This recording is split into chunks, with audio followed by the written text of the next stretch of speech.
Thank you for staying with us, everyone. Let's get talking about two discussions this morning. But first, I want to begin with, from the home front, as I would say, the issue of securing Edo State. Incidentally, our state is a gateway state. That means that it's in the middle of several other states. Whether you're coming from the southwestern part of the country, you're heading to the north, or heading to the southeast, and then back and forth.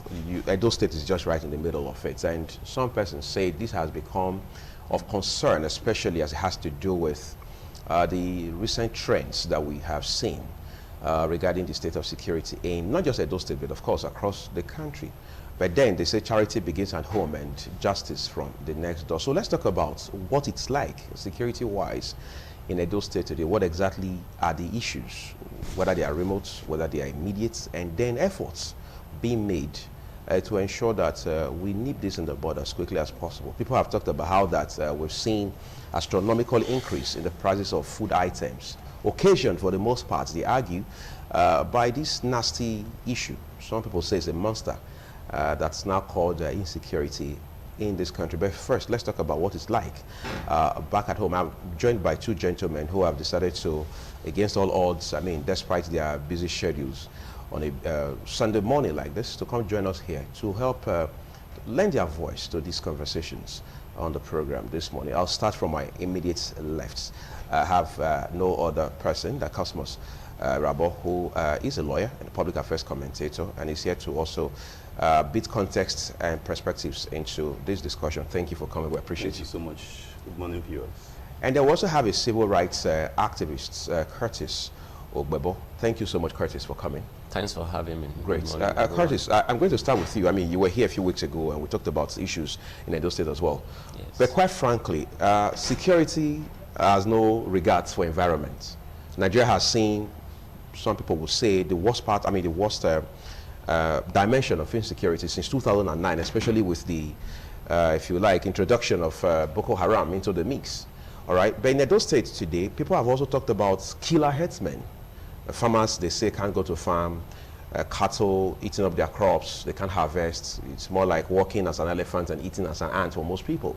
And then for the everyday Nigerian who resides in these states, it has become such that you see very significant increases in the prices of food and so on and so forth. This has serious implications for us, right? Yes, of course, it has. Talking about inflation in cost of commodities, yes, mainly food. It has to do with the increase in dollar rates, that the foreign exchange, and again the insecurity in the state. We are in a state where farmers can no longer go to farm their farms comfortably without the fear of being attacked by the herdsmen. And those that manage to go to farm, their crops is being a bit destroyed by the same herdsmen. I think the two major factors that we'll quickly look into that are the causes of this inflation in the state now. Number one is the insecurity. And the second aspect of it is the government failure to also control prices of commodity in the market. We have seen over time that Nigeria in general is the only place in the world where government do not have control over price of commodity. If you go to market, for instance, you will see someone selling fish, maybe at the cost of 1,000 naira. You go to another place, you see another person selling the same fish for 1,200 naira or 1,500 naira, as the case may be, as against the weight, what is obtainable in every other part of the world. That have been to places that if this phone is sold here for 1,000 naira, when you go to any other places, it's still the same 1,000 naira. But here, government have failed in their own responsibility. So no mechanism for regulating prices. That's what there are mechanisms. No, back at home here. Yes, there are mechanisms. There are government agencies. There are agencies created for that purpose. But the problem that we have, that they are not living to expectation. They are not doing what they are created or what they are meant to do. That is the problem. That is the challenge that we have. Okay, I want to ask you a follow-up question to that. We have all been in these states when we saw the southern governors, 17 of them. They met first in Asaba. They met in Lagos. They've had this back and forth. They have interactions. They've also met in the southeast. all in a bid to ensure that they address issues that are of common interest to all of them. Cardinal amongst them being insecurity. And one of the resolutions they reached after the Asaba Accord, as some people now call it, was each state will go back home and then put legal framework in place to ensure that there's a law regulating these issues around herding and so on and so forth. We have seen states who have practically drafted laws. You know, they've pushed the laws to their various states' houses of assembly. And in some cases, those states' houses of assembly have passed the law. In the case of Ondo, for example, we've seen that happen. We've seen that happen across a few other states, including Delta, for instance. In Edo State, that hasn't happened. Could that be as a result of the fact that we have peculiarities different from the other states in the southern part of the country? Not really. It has to do with what I would refer to the political will and the individual differences. The state governor happens to be taking issues that concerns him more as a priority than issues that borders on the security and welfare of the citizens of the state. Now, from that meeting that was held at the Asaba Accord, a lot of states or governors have signed into a law, the anti-grazing bill. We begin to wonder why the state governor, why those state governor is approaching this issue of insecurity or otherwise the anti-grazing bill with such a lackadaisical approach, because it has caused a lot of retrogress in our society, economically and otherwise. Because in a society where there is no security, you don't expect development in such a society. And those states over time have been having this worsening and degenerating insecurity. And we have over time asked the governor to do so. Like the Delta, I think Ondo, Lagos and other neighboring states have signed into a law disbanding the open grazing. Ideally, there is nowhere in the world that this open grazing is still applicable. Now, some time ago, we also heard the president saying that the state governor should go back to the state and provide security for their state. The Nigeria Constitution have given the state government that power to secure the lives and property in their state as the chief executive officers of their state. But some people say that's only in principle, it's not in practice, because the state governor, for example, whether it's Edo or any other state for that matter, does not have prerogative, or if you like, latitude over the armed forces, over the police, for example. Yes. So his hands are tied to a large extent. Now, right? doctrine of necessity have brought about the state policing. You know, over time, we have also advocated for state policing, otherwise referred to as community policing, right, which over time the federal government have failed or refuses to amend the constitution to give the powers to governor to have a security outfit. But from the degenerating insecurity, it has become a doctrine of necessity for governor for each state to come up with their security outfit. That is what gave birth to the Edo State Security Network. Right. And if I may ask you, what is Edo State government doing with the security network? Now we'll be advocating for, clamoring for the state security now that it is here, for the fact that there is no constitutional backing yet, but it is what is obtainable now. That is why you have the Amotekun in the west. You even have this civilian JTF in the north, which is assisting the military. Ebuagu in the southeast. Yes. Now we have Edo State Security Network. Even before the emergence of Edo State Security Network, there have been local vigilante group. Right. Like you have the OPC, you have the VGN and other security VGN that have volunteered to assist the government in security in our lives and our property. Now, the major concern here, the problem here, that the state government is not concerned about the security and the welfare of the citizen. If not so, now I wrote on Facebook a few days ago, I targeted the operational headquarters of the Edo State Security Network. Go to Museum Ground. You see them roaming around Museum Ground. They are using under canopy. And we have a state where governor collects up to ₦1 billion monthly for security. In this state to secure the lives and property of the people of Edo State. We don't have that evidence. There's so much of speculation. It's everywhere. Wait a second. There's so much of speculation. It is not peculiar to Edo State. You hear of 500 million today. The next day you wait for the 750 million. At the time, it was 750 million. But we were told recently that it has been reviewed upwardly.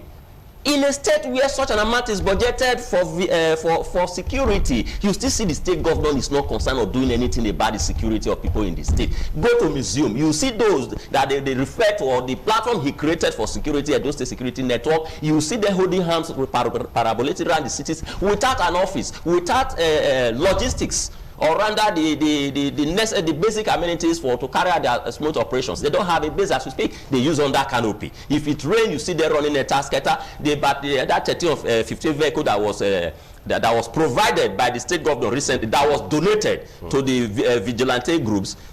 That vehicle, I wouldn't even say this is a second-hand vehicle, because those vehicles as it stands right now cannot travel from Benin to Ekboma.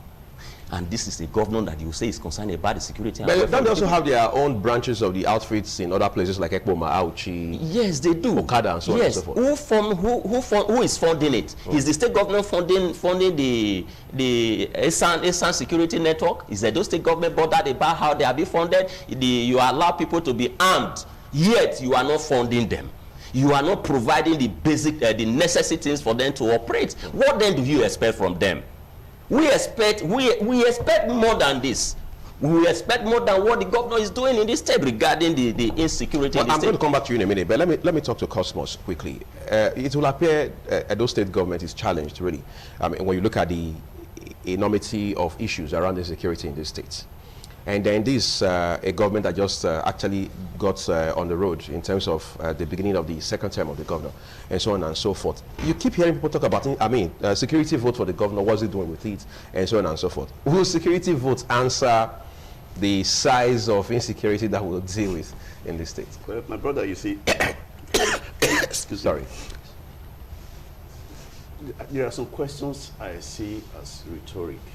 Rhetoric in the sense that you are asking the question that you already know the answer. Insecurity, security issue is principally that of the federal government. The governor, of course, is the chief security officer of the state. But how do you tackle insecurity? You use the established and well-known establishments, which is the police, the military, and all that. And these things are controlled. These people are controlled by the federal government. They take orders from the federal government. The governor has to go cap in hand to beg them. Some days ago, we watched the governor when the chief of army staff visited. Right. Excuse me. He was practically appealing to them that please, you saw the way he was talking, that there's a military something here around Auchi, another one in Benin. Say from Benin to this place, there are lapses. Right. So how do we plug the gap? How do we plug? So meaning he knows, he's aware, and he feels the issue of insecurity in the state. I traveled from Abuja day before yesterday to Benin. And because of what I had to do the following day early in the morning, I went for a matter. We had to get police security escort us down to Benin. We got to Benin 1:30 in the night, or in the morning, so to say. Excuse me. From Okpila to Auchi, yes, we saw some military checkpoints, not a single police checkpoint. From Ekboma to Benin, which is the really dead zone, not a single checkpoint. Whether police or military? Whether police, I stand to be quoted. Not a single checkpoint. But in the daytime, every post, you see them. Now, in that situation, do you blame the government? Because I'm aware of some things he had done. He sent us and all that. So these military men and all that. Even the other day, they said they had something around the hall. They built something there. But not a single checkpoint was there. You see, before we lay blames, it's always good to find out the genesis of the problem. When a country has insurgents, you have security problem. The first thing you do is you close your borders, your land borders. Because we all know those who are perpetrating all these issues. This security problem, we know a lot of arrests have been done. We know where they come from.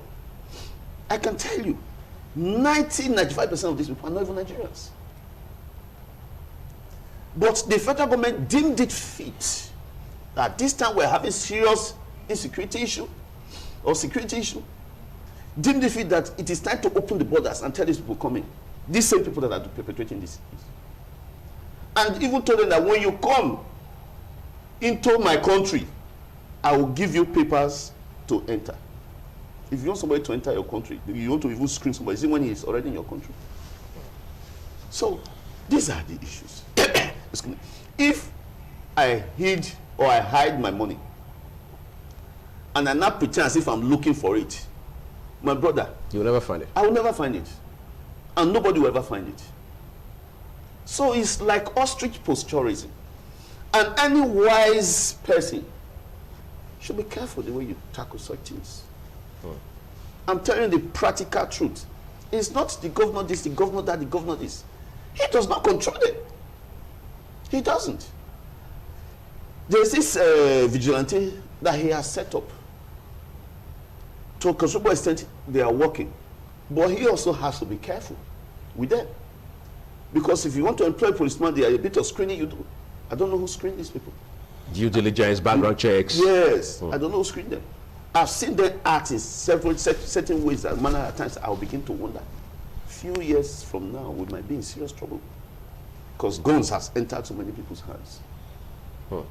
So, you see, security issue is not issue we just jump into. As, excuse me, as far as I'm concerned, the governor is doing what he ought to do. Given the circumstance. Given the circumstance. I have no adequate data of how much that comes in as security vote. So I wouldn't want to talk about that. When I talk of something, I want to be sure of what I'm talking about. But what I do know is the man is doing something. Because all these soldiers you see on the checkpoints, you think they are there for nothing. At least there are some allowances given to them. By way of mobilizing them. Yes. Mobile checkpoints, vehicles. At least I'm happy he said some vehicles. Some people will tell you he not even give one. You understand? If he was fully in charge, it's an issue of giving out orders. If you don't do it, because the essence of law is that if you don't carry out this law, there's a sanction. Right. Now, I beg, go. Will you go and stay with them day and night? And the funny thing is that from that Okmila to Ewu area, that it was all stop, give me money, stop, give me money. Well, understand there's a stakeholders meeting, stakeholders town hall meeting scheduled for tomorrow. The idea is to get all the key stakeholders together in one room to discuss issues around open grazing and see what really are the concerns and how that you can have this whole system restructured, still have people graze, but this time using ranching as a system, and then people can still live in peace and harmony and so on and so forth. But let's check that against the backdrop of the fact that we had been told all 17 southern governors had agreed that by September 1, or at least give or take within the month of September, all of them would have passed laws banning open grazing. We have seen a number of states do that already. Edo State is talking town hall meeting. We are hearing, for the most part, the grapevine, that a bill had been sent by the state government to the House of Assembly to consider for ultimately and hopefully to be passed as a law banning open grazing and so on and so forth. Are we playing catch up? Well, this one you are saying, some of them are a little speculative with due respect. That's actually from grapevine. Grapevine. Yes. So, yeah, it's true. I have invitation to that. No, as for the invitation, that one is clear. Okay. I'm only saying, people now saying that, well, whether or not a bill has been sent by the state governor. Okay. That's speculative, yes. It's speculative. But you see, it will not be wrong for there to be a law passed on open grazing. But the issue is, there have been laws. Are these laws obeyed? Do those laws specifically address the situation we deal with currently? Of course. Excuse me. What I'm saying is, I'm not saying particularly on open grazing. Okay. Laws generally. Are they well obeyed? You see, one thing we should find out is, these people, these cattle rearers, that you see them pick these cattle, trek from Sokoto to Port Harcourt, River State. You think they are the owners of these cattle? They are not. You see them, they and their children trek, they are not. The owners are big people. I don't want to mention them, in government and all. And we don't want to spend money to ranch these things, these cattle, because it's cheaper for them to do whatever they are doing. That's why whenever the southern governments are talking about open grazing and so on, the federal government is running at it. Because these people are from a particular area, and we know. Must be afraid to say it. We must. So even when you arrest them, what follows? They are taken on bail, and that's the end of it. So it is not all about arrest, or putting a law. How well will this law be followed? If the governor says there's a law, because the other day I watched Ondo State, ITV here, they were interviewing some people in Ondo State where the governors, they arrested some cattle raiders who, you know, irrespective of the fact that there's a law against open, they still came out. At the end of the what they say, well, we are going to talk to you, nothing really happened. And I begin to ask, the law you had, is it that when you arrest them, you advise them to go? So that's another aspect of it. If you put this law, because I remember the governor came to someone and said, yes, we stop grazing at 9 o'clock. They are still there. They want nothing. I'm telling you, nothing. Look at this issue of kidnapping everywhere. I told you now, I moved from Ekuma to Benin, not one.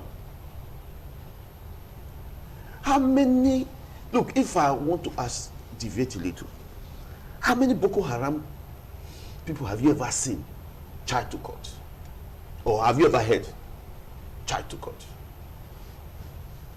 Yet they are killing, maiming. So it's something that one has to tread with caution. The governor, being a very sound person, is also treading with caution. I'm not saying he doesn't have the power to do certain things, so there are certain things he's not doing. Is he leveraging that power to the fullest? That's the issue here. But he has to tread with caution. If I'm here, I'm advising him, I also advise him saying, tread with caution. Because if you tell police, go and arrest, the military, go and arrest, and they don't do so, what does he do? Even if the law is there. What does he do? My brother, you see, politics, I'm a politician. Politics is much more than you are saying. Okay. I want to quickly take him on that. Would you say the state governor should continue to trade with caution at the detriment of the citizens of the state? No, of course not. Now, going back to the issue of... Let me answer that one. Okay. Trading with caution is even for the betterment of the people. In what way? When you are trading issues with caution, what's the essence of caution? Be very careful. If you are not cautious, you are careless. All right, now going back to whose responsibility to address the issue of security in the state, or rather, like you said, that is the prerogative of the federal government. Yes, we are aware that the federal government, as it stands now, still control virtually all the security agencies in the country. Right. But the constitution provide, as is stated in section 14, subsection 2, article B, that the security and welfare of the citizens shall be the primary responsibility of government at all levels, including the local government council. That is what the Constitution provides for. The Constitution did not say it is the prerogative of the federal government or that of the federal government agencies. It is the government at all levels. Now, coming back to the issue, you know, I've also argued over time that the security architecture of the country entirely is structurally defective. In a situation whereby the security vote comes to the state, and you say the state governor does not have power to control the military and the army or the police, it has to be looked into, because I see no reason why the state government will be giving money for security yet does not have control over security agencies. Like we talked about, that it has necessitated to giving back to security outfit, which the government have control over. Now, what we are saying in that regard, I have also made reference in one of my recent letters to the ESMA, the POWOF, and other government agencies that to an extent is well organized. If government can control such other agencies, why can't government come out with a very coordinated security outfit that can legitimately carry out this issue or tackle this issue of insecurity? We know the extent that the security, the vigilante, how they've assisted the police and other security agencies in curtailing the insecurity in the state. But the government, I must with all sincerity, that the governor is not doing what it ought to do. Because I personally, I am part and parcel of the formation of the said security in Edo State. We know how it started. We've discussed it over time. The violence that came up shortly after NSAS, that we did everything possible to ensure we push these boys back. We couldn't. By way of consulting, talking to their leaders to push those boys back, they couldn't. Some of them told us that as it stands, they cannot control that. But that was what gave birth to security, the vigilante. Though it existed before that time, but there was not a need for Ikpobaha to quickly come out with the Obaha vigilante that the state government later took over.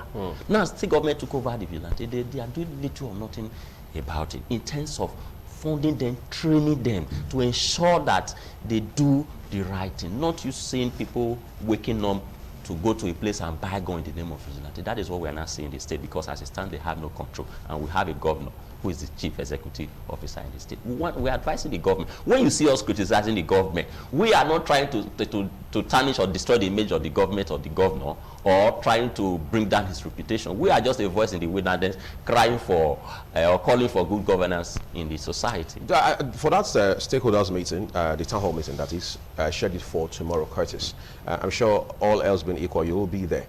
What exactly are the issues you will be canvassing if you had the opportunity to do so? Yes, and to me personally, I'm not going to that meeting to start trying to overwhelm the audience. The issues are very clear.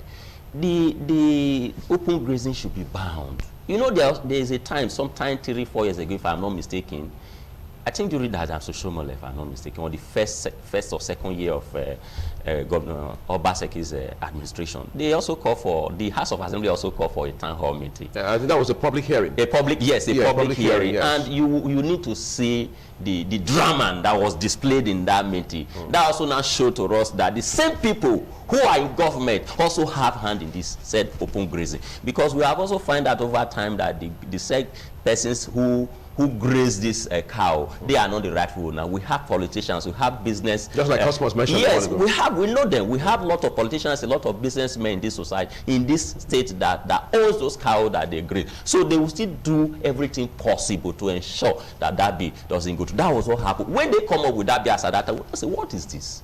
You are telling us you are bringing an anti-grazing bee. On the other hand, you are also bringing clauses that will also enable them to continue such the said ad. So that is the reason why, because it was condemned totally. What they brought to the table was not what the people needed. So we are hoping that this time, fine, it should be stopped. Just like every other farmers.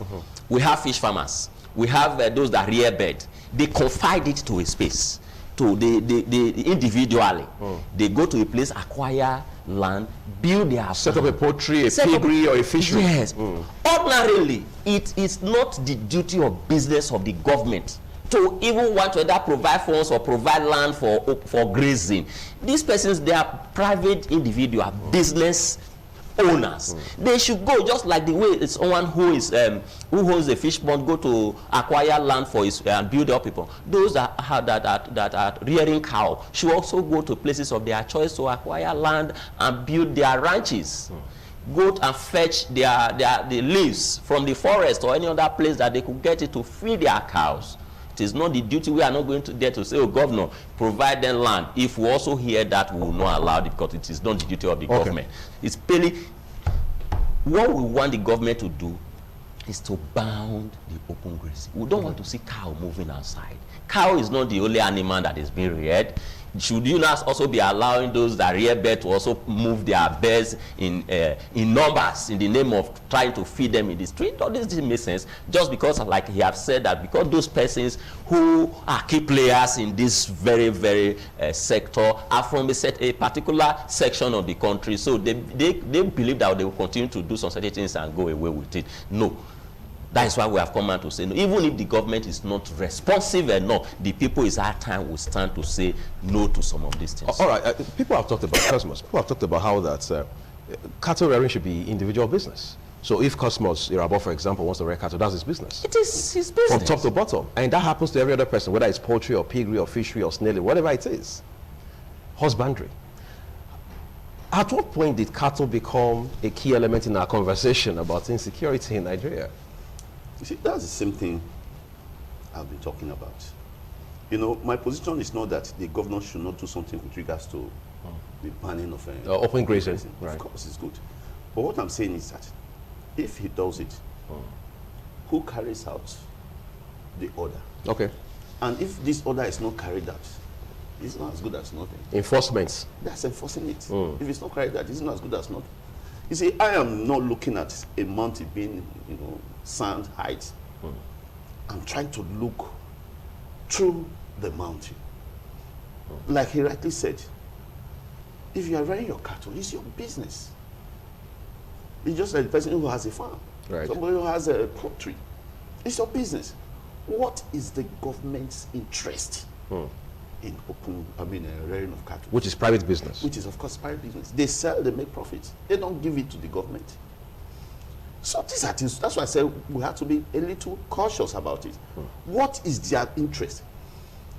I remember when this issue of killings took place in Benue State, the government came out to talk. And the spokesperson for the government or the presidency came out to say he's advising them to be careful so that they don't get buried in the same land they are trying to protect. Additional family make that statement and I stand to be quoted. Then you begin to ask if a federal government or the president's spokesperson can say that. Then what's the position of the president with regards to it? It's clear, the man has said it.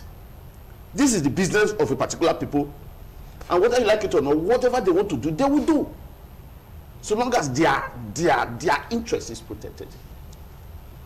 So if the governor comes out to say, yes, we ban it with this, there's a law against none of that, and it's not because that, what do you do?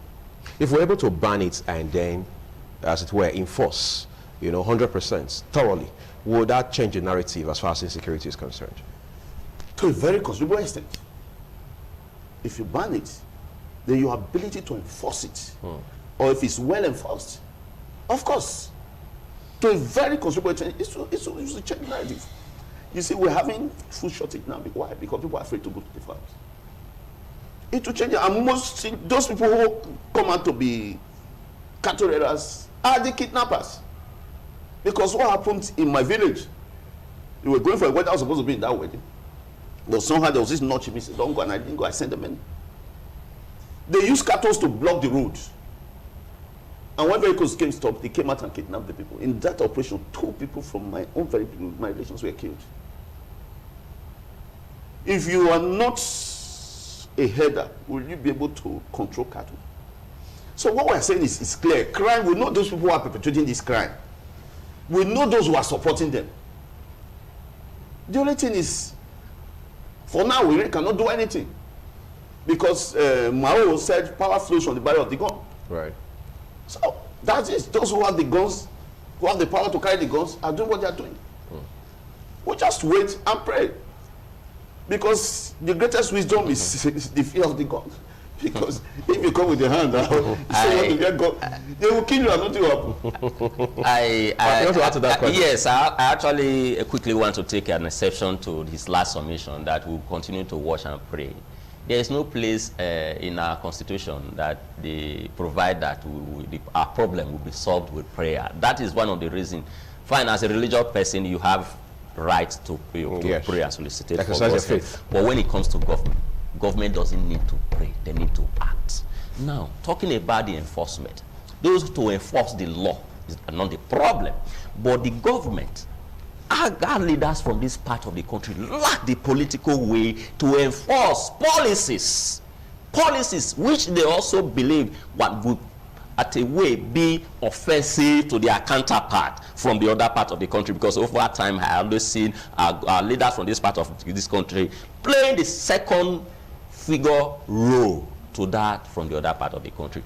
If the what is it called from the north now, the Sharia there's another law enforcement agency from the north now. Yes, can confiscate alcohol and destroy them, yet nothing happens. What stops from our governors from this part to also come up with such a platform to also seize this so-called that have caused serious menace to the people and the lives and property of the people in the state? That shows that they lack the political way to enforce these policies, not those that will enforce it if the governors are ready. Now, you see to an extent what POWOP have done in area of clearing street trading, though we also raise high brand to regard their modus operandi.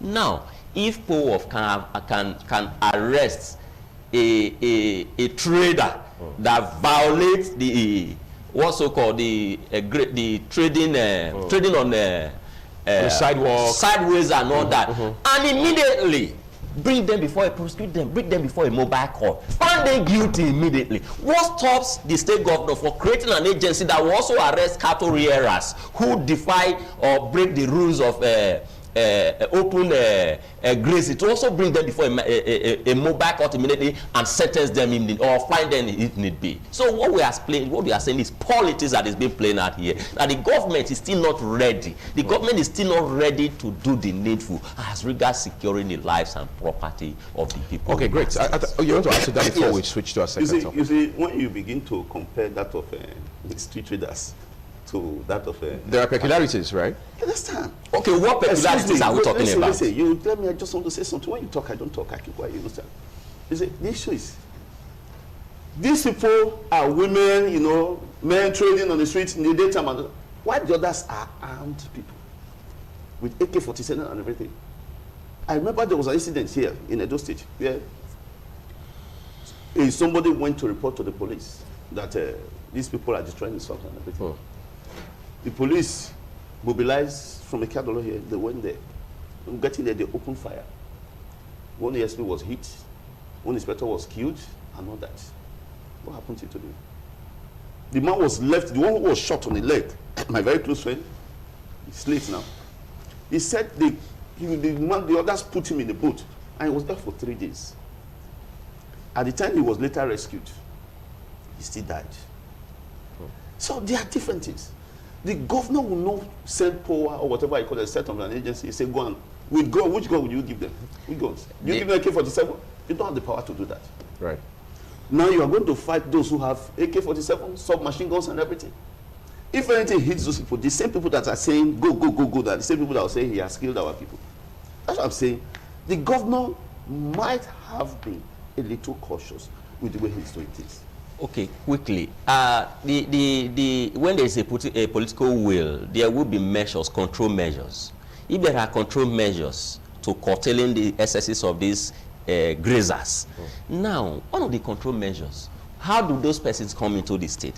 How do they bring cows into the state? If government are sincere enough to want to control their activities, there are places you check the point of entrance to the state. When this cow is being brought into the state, from there you monitor them. Who are these persons that owns these cows? To where is their ranches? Where are they taking it to? You to profile them. You follow them. It's not necessarily going to the forest to engage them. And when need also be to engage them, I must be very sincere to you. I may not be a member of this vigilante, but I'm very close to them. I interact with them. They are very ready.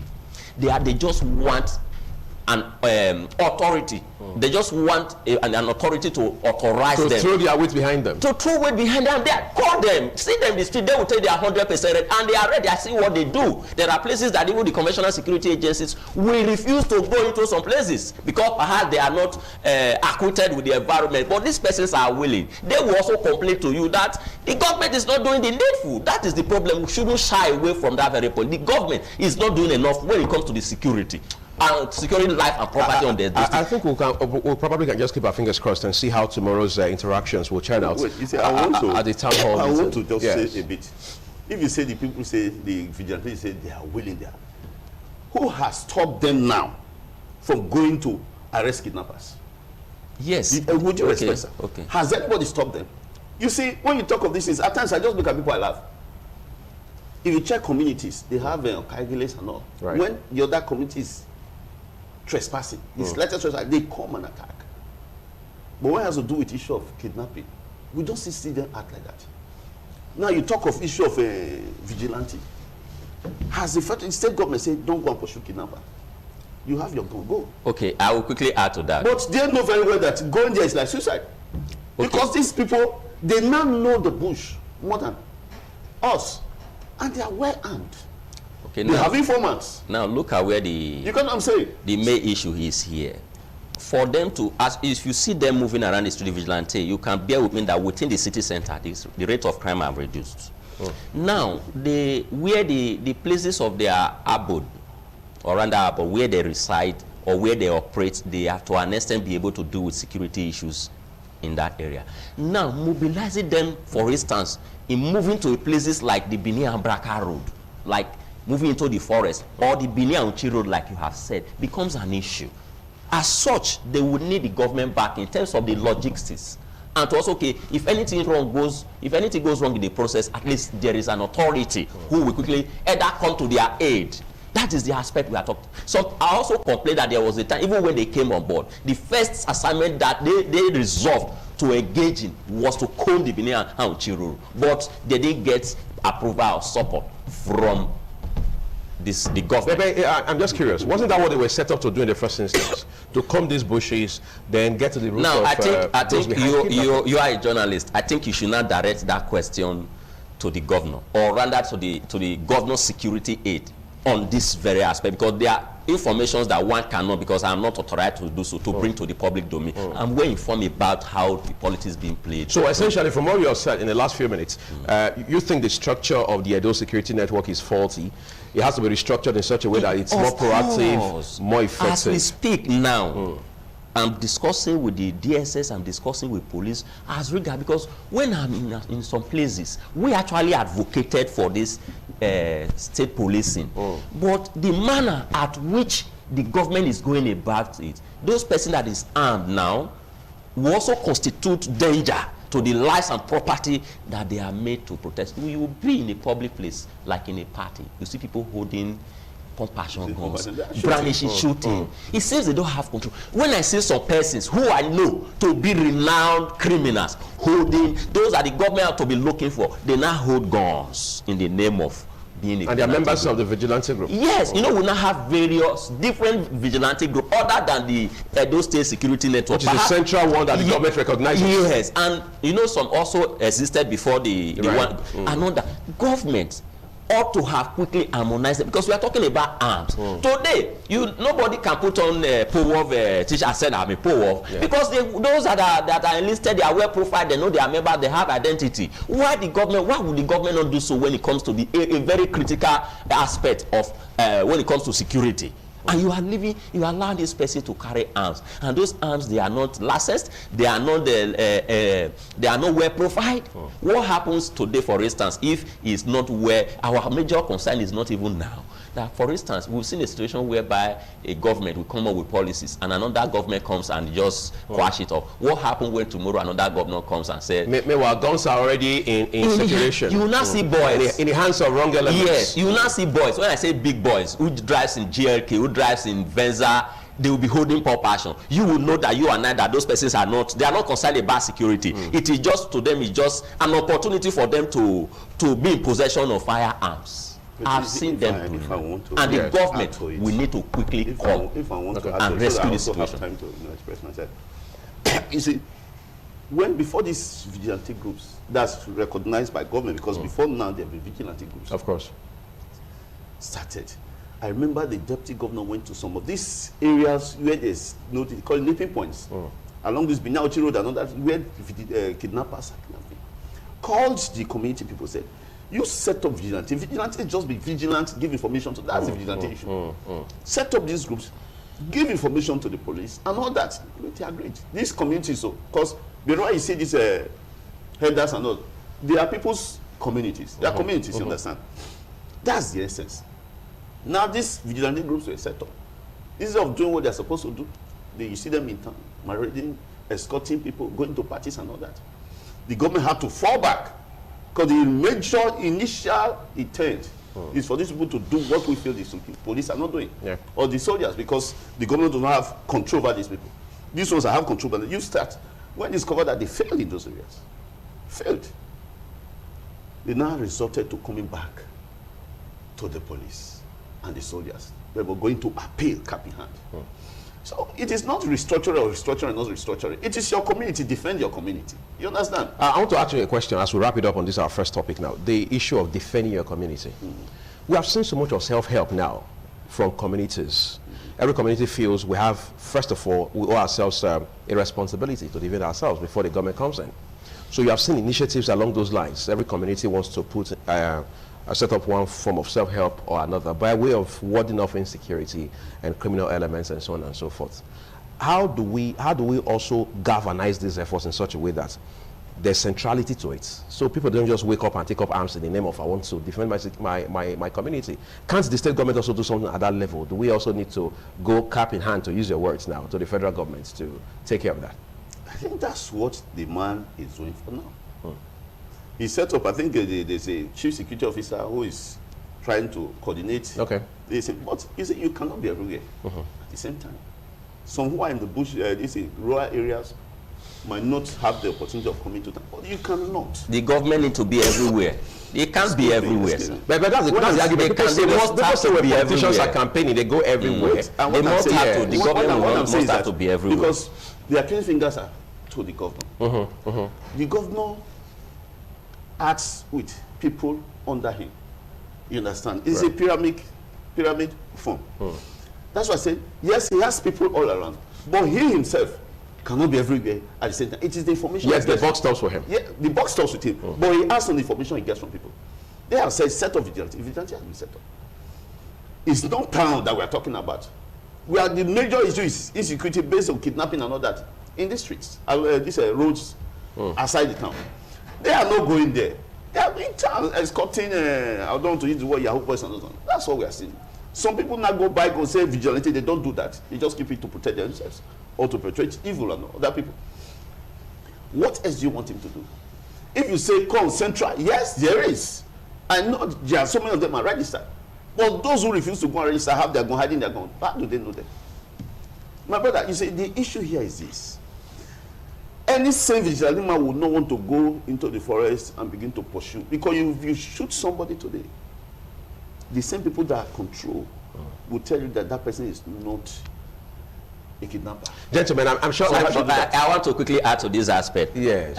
I think I don't see that we differ in our position, which is you differ from the very beginning. Yes. Now, he said government cannot be everywhere. Two issues I want to quickly react to. I don't say government, I say the governor. The governor. Yes, the governor need to be everywhere indirectly. For instance, today I will always use the poll of, not that they are perfect in their operation, but they have been organized to an extent, even the ESMA.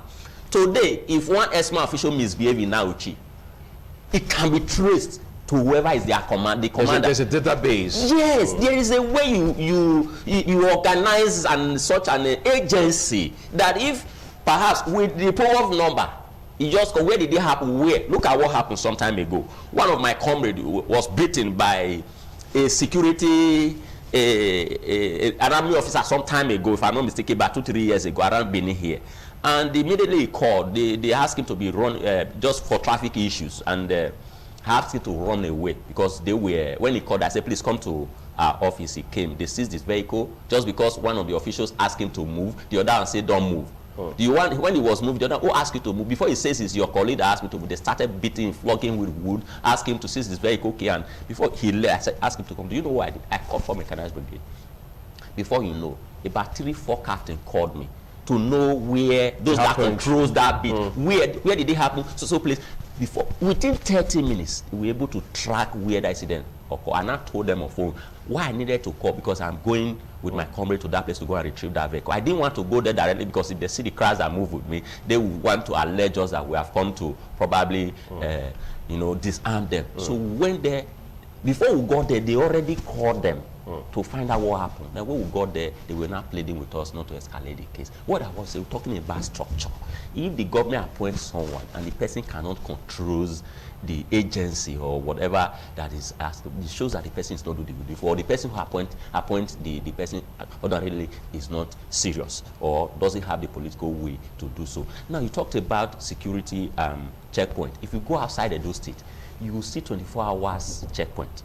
Eventually, travel to Delta. Once you cross Edo State, you will see series of checkpoints beyond Olugbo. Yes, beyond Olugbo. Go to Port Harcourt, go to other places. You see where the state government they are concerned about the security. Here, I also interfaced with the state command a few days ago, and I told them that the security checkpoint in Edo State doesn't last longer than 8 p.m. in the evening. Once there are no vehicles on the road that normally they can transact the usual business with, they close to resume the next day. I drive 24 hours of the day. When you move from one point, like you said, to another, even like travel from here to Ekboma, at night you will not see any security checkpoint on the road that checkmate the activities of those that move at night. Now, who will you blame? Those places that they have 24 hours roadblock, they extend duties. Okay. There's a day my vehicle broke down around Sapele. I went to a nearby checkpoint, and the army officer there told me that while I'm leaving the vehicle there, that before I come the next day, they won't be there, that there is another team that is coming to extend duty with them. Why is that not obtainable in Edo State? Why is it obtainable in every other part of the state and it's not? I'm sure those are part of the issues that will be raised tomorrow. So the government need to wake up to responsibility. That is what we keep talking about. The issue is that I have passed through Delta during the day. I have not passed through Delta during the night. Okay. But I have passed from, we traveled from Abuja to Benin. You understand? Most of the times, there was time we traveled from Lokoja to Okene, from Okene to Okbila. Not a single checkpoint. I'm not saying now. Military or nothing. So, like I said, the governor cannot be everywhere all the time. As we are talking, and maybe they are listening, they will know what to do. But my brother, back to what we have been saying. Vigilante were set up to go and assist the police, give information to the police with regards to kidnapping, mainly. The other crimes about mainly kidnapping in those areas. Why are they not there? Why are they not there? Excuse me, with due respect, that it is only town. They are brandishing guns and everything. I know there's a central database with regards to vigilante. We've done that. You know, we've had issues that we had to go. You know, they check and say this is with us, this is not with us. You understand? I want to believe that they are still trying to perfect it. Things don't just start, you know, everything working fine in a day, you understand? But there is a central system. I know that very well.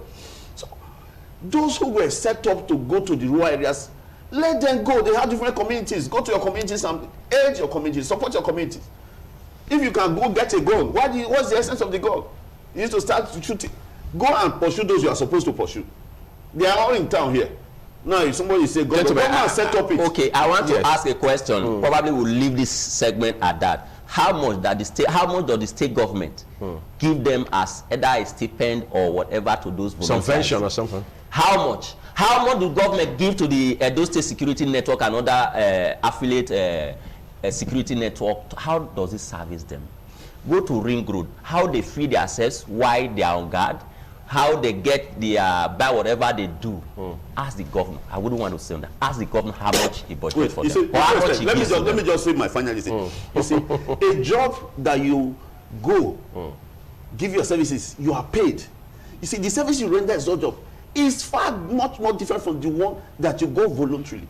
When you volunteer, you will render more services. And that's what you volunteer. I agree. Did they volunteer? And if the volunteers, how come you are not coming back to say yes, they were volunteers until the state government took over. Gentlemen, very they sure. were volunteers until the government came up to say they are setting up Edo State. I'm very sure. Yes, I'm very sure. Okay, they should continue to remain volunteers. Use their money, their resources. These are some of the interest of the people. What happens to the money that comes to the state? Gentlemen, please. Someone is collecting money to secure the state, and another person I'm very sure this is where we're going to leave it with this first discussion. But again, going forward, there's a stakeholders town hall meeting for tomorrow. I'm sure brilliant minds like yourselves will be there to also engage those who will be on the government side about this issue. I mean, no less a person than the head of service in Edo State, Barrister Okungbawa, was the one that sent out that notice on behalf of the state government. So it goes to show you that this is something to which the government attaches or accords so much of priority. So let's see how it turns out tomorrow. Let's see the issues that will be raised at that meeting tomorrow.